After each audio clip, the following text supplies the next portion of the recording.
गौतम बुद्ध को तो हम बहुत अच्छे से जानते हैं, जिन्होंने बौद्ध धर्म की स्थापना की है और उन्होंने लोगों के जीवन में ढेरों बदलाव लेकर आए हैं। यह कहानी भी उनके बचपन की है, जब वे छोटे थे और उन्हें गौतम बुद्ध के नाम से नहीं बल्कि सिद्धार्थ के नाम से जाना जाता था। चलिए जानते हैं इस कहानी के बारे में। राजा सिद्धार्थ के महल के पास एक बागीचा था, जहाँ पर राजा सिद्धार्थ बैठकर प्रकृति का आनंद लिया करते थे। एक दिन जब वे अपने बागीचे में बैठे हुए थे कि तभी एक घायल पक्षी उनके पैरों के पास आकर गिर गया। उसके शरीर में तीर लगा हुआ था।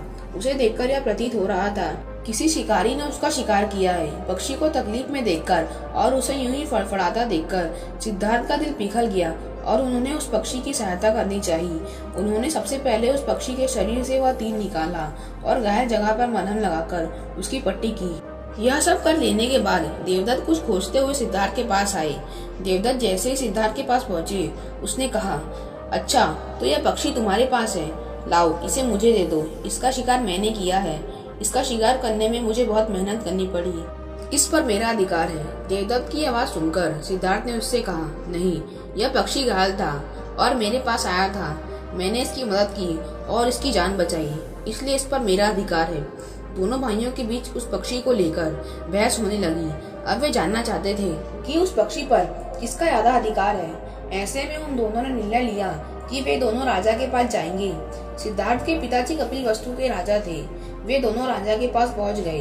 राजा के पास पहुंचते ही देवदत्त ने सबसे पहले कहा, महाराज, इस पक्षी पर मेरा अधिकार है क्योंकि मैंने इसका शिकार किया है। इस वजह से आप सिद्धार्थ से कहिए कि वह यह पक्षी मुझे दे दे। जैसे ही देवदत्त की बात पूरी हुई, तब राजा ने दोनों को शांत किया और फिर उनसे पूछा कि पूरी बात क्या है। ऐसे में सिद्धार्थ ने राजा को पूरी बात बताई और उसने बोला, पिताजी, बात यह है कि इस पक्षी का शिकार देवदत्त ने किया था, लेकिन यह पक्षी घायल होकर मेरे कदमों के पास गिरा था। इसे घायल देखकर मैंने इसका इलाज किया और इसे ठीक किया।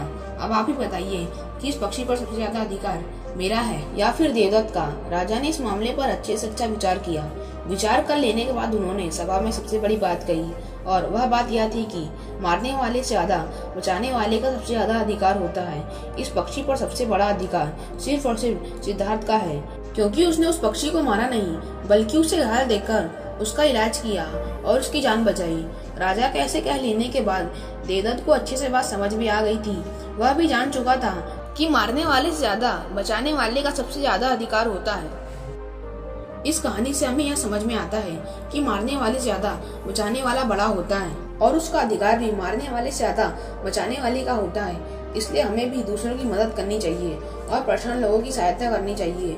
ऐसा करने से हम अपने आसपास के समाज को अच्छा और बेहतर बनाते हैं। एक अच्छा समाज ही एक अच्छे देश की पहचान होती है।